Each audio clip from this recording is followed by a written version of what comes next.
Troy, running for commissioner, and Mike and I thought it was a good opportunity to get the word out there.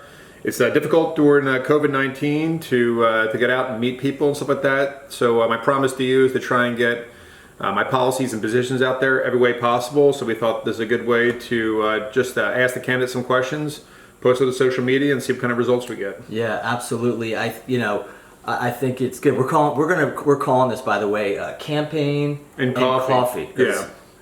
We're rocking the coffee, and we're going to be talking about the campaign trail. Yeah, this is basically like a JV version of Seinfeld show. Bro, speak for yourself. So Mike didn't pick me up in a high-end sports car. He picked me up in a Jeep. So for the record, it was anticlimactic from the start. He makes it a good pot of coffee, so I think it can only get better from here. Absolutely. Thanks for having me, Mike. Hey, cheers. Best of luck today. I think it was good because, we reached out to a lot of the public to find out, hey, what are some of the things that you're most concerned about, looking for answers about, hey, look, I'm frustrated with this, what's going to happen with this. So we put together a list of questions that people printed out, and I'll just kind of get this thing started.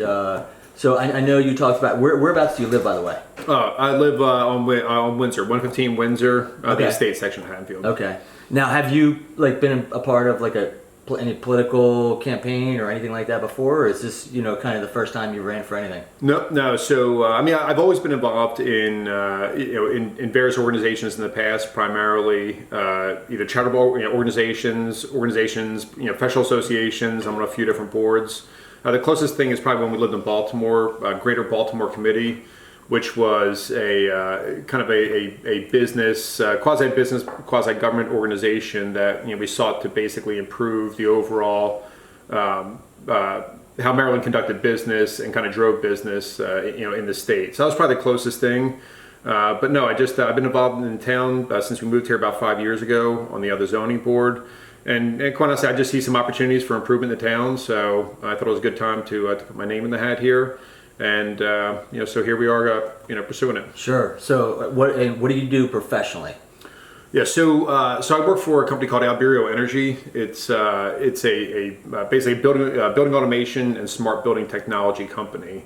And so what we do is large commercial real estate properties and institutional accounts. Everything from the thermostats on the wall. Tying everything out throughout the building, back to VAV boxes, back to central chiller plants, pulling the lighting and stuff like that. So we optimize buildings, and we make sure that things like $1 per square foot and stuff like that is better than traditional existing buildings out there. Yeah. So how does what you're doing there transfer to being able to be a commissioner in the town of Haddonfield? I mean, your skill sets and the work that you do there. Are you managing a certain P&L, or are you leading people? What's your description? So the business I have is about a $22 million P&L, which is part of about a $300 million company, and I manage about 90 people between Philadelphia and surrounding suburbs down to Washington D.C. We have a construction operation which has about 160 active projects right there, worth about that $22 million. We have a full service organization. We have a parts department, and we have probably about 40 fleet vehicles. So managing the fleet vehicles, managing 2 properties, and we are a fully mobile organization. And additionally, during COVID, the whole time we were considered essential employees. So we've been taking care of customers, in our entire territory here, including several top secret sites and stuff like that down in Washington D.C. A lot of institutional accounts in the area. Okay, so. And then let's even go back even farther. You're a veteran, correct? Yes. You serve. We appreciate your service. Thank you very much. What did you do in terms of service? Where did which one were you a part of? And did you do any tours? Yep. Yeah. So I was a naval officer for 6 years. Graduated college, went to officer candidate school, and served 6 years in the Navy. 3 years on a guided missile cruiser, the USS Anzio, out of Norfolk. Did 2 overseas deployment. Served in the Persian Gulf, the Adriatic, Baltic, and Mediterranean. And then also did shore duty over on the West Coast, supporting special forces. post September 11th. So moving logistics around the U.S. and over to Afghanistan and stuff like that in the wake of September 11th. Sure. I bet you have some stories that, that are pretty interesting, and probably, I'm sure you got some funny stories too. I mean, obviously we're not going to talk about it right now, but I would encourage people to get a chance to just, ask Frank some of the stories that he has, because you'll be on the floor rolling, that's for sure. No, it was a great experience, and I think it taught me a lot about leadership and accountability at a young age, and it's probably the life lessons I've carried forward through business, and will carry forward in a commissioner's position, for example. So your business, that you work, you work for Albero. I mean, that's a sustainability, industry. Yep. And what are you looking to do in terms of sustainability within the town of Haddonfield? So part of my position is sustainable policies for our future, and you'll see that as tagline. And to me, it's a double entendre. So part of it is that you have to have a long range plan for your town, the same way you have a long range plan for your business. So I think that foundationally we have a couple good things that are in place, like the master plan from 2007. I think actually is a pretty good foundation for our downtown, for example. But the market has changed significantly in the wake of COVID-19. So you need to kind of maybe revamp that long range plan and say, how do you retool it? Given the fact that more people will be working from home, and maybe there's more commercial real estate available and stuff like that. So those sustainable policies I think are important there. The other thing is, truly sustainability, and there's no secret here that we have problems with stormwater management in our town. So I think you have to take a look at, how do you address those things, and certain measures you can put in place to resolve the issues that the town has had. And when people ask me those questions, I say, sometimes it's not like a silver bullet. Like if you put this in place, then everything is going to be fixed. Sometimes you can do like the basics, that even like rain barrels and like cisterns and swales and stuff like that, like in properties at your house and stuff like that, like anything that can reduce like the horizontal flow of water from your downspout to the street to a waterway is critically important. So I mean, even there's like minor tweaks here and there, which are like generally speaking inexpensive. I think a lot of times it's just like kind of letting people know what they should be doing and informing them. And you're talking for a couple $100, you can probably improve the look of your house and also make it more sustainable. Those are some actions I think that every single person in town can do. Where it starts getting more complicated is where we had flooding in our town and stuff like that. You probably have to take a more holistic approach there, like evaluating like pervious asphalt and stuff like that could be a way of doing that, where you're recharging the groundwater and the water tables. But that requires an engineering study, and that requires if it's deemed feasible to do that, you have to spend a lot of money on that. It may have to have some aesthetic changes to it and stuff like that, but it's certainly a lot better than having dozens of flooded houses in your town, and you have to kind of take these proactive measures to make sure you're safeguarding the interests of the people that live in those low-lying areas. Absolutely. And I think another thing too, I mean, it's not a big town to begin with, right? So I actually kind of want to transition into, it's not a big town, there's not a lot of space here. Zoning, right? Now you serve on planning or zoning board? Zoning board. Yep. Got it. So I mean, you're very familiar with what's going on in this town from a zoning perspective. How long have you been on the zoning board? Since 2019. Okay, got it. And what would you say are the biggest issues, regarding zoning in, the town of Haddonfield? Challenges that we have, specifically, the Bancroft site, and then any other sites that you think that would be important to touch on. Yeah, so a lot of what we see in the zoning board, week to week, are, and we're trying to improve some of these things. Are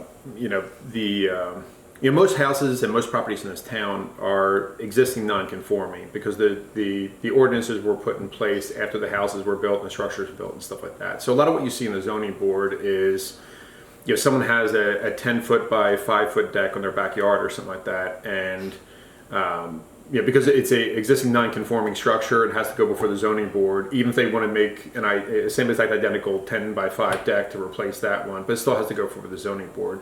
So those are kind of like the plain Jane ones that you see there.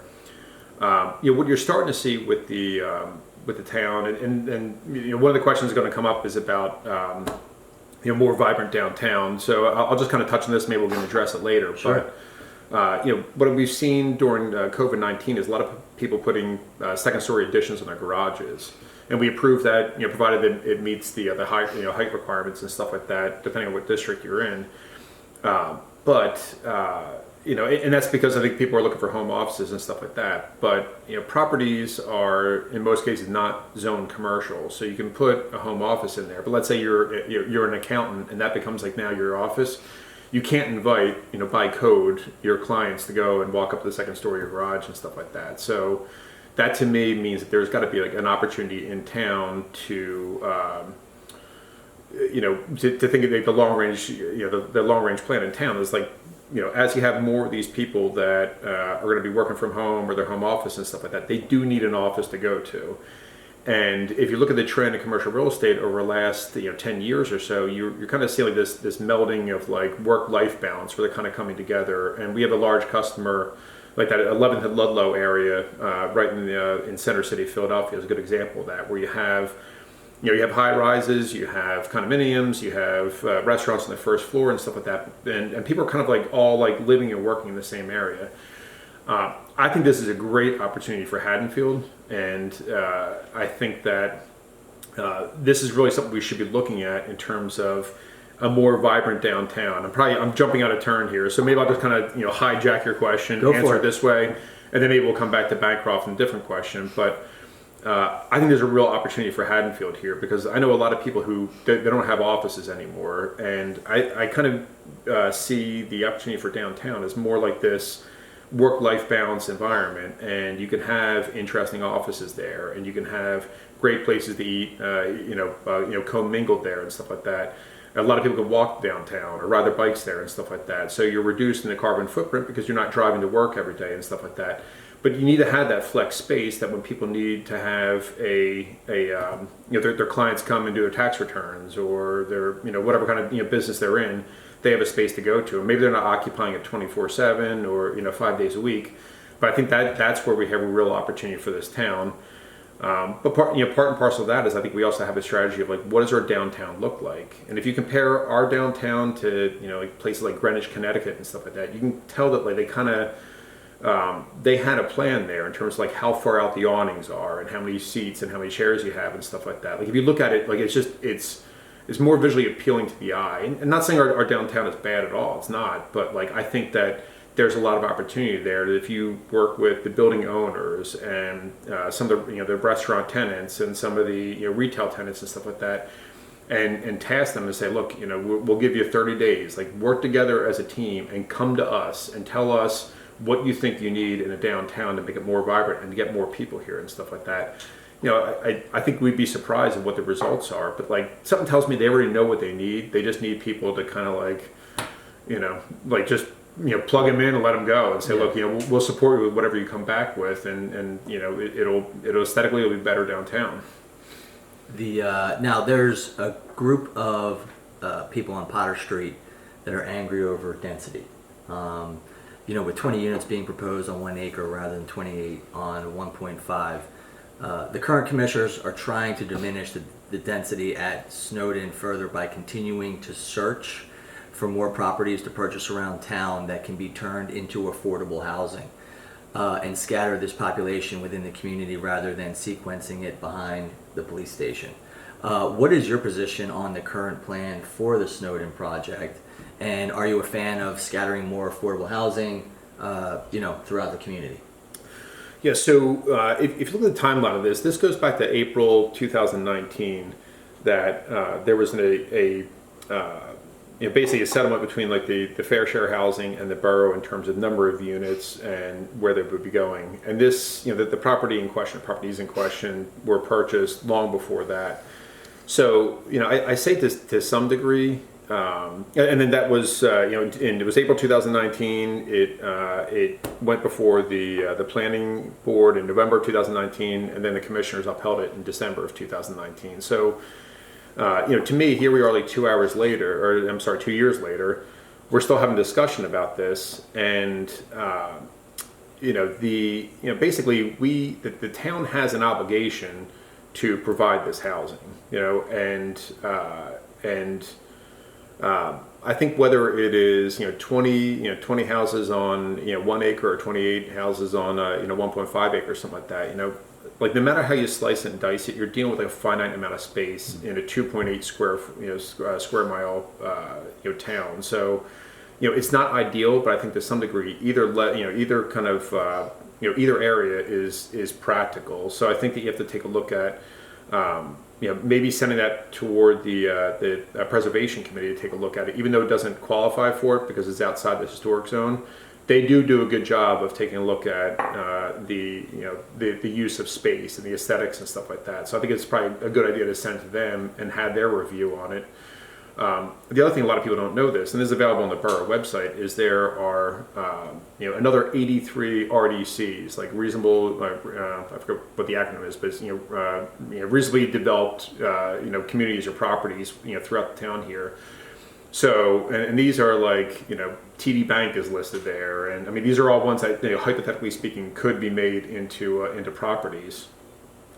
So, certainly those things should be evaluated as those properties become available. But in a lot of cases, it requires someone who wants to sell the property, and if they're not willing to sell it, it remains as like an RDC. But I think that either the 20 or the 28. I think is a kind of a reasonable approach here. I think we can overcome like the shortcomings there by better application or better use of the land there.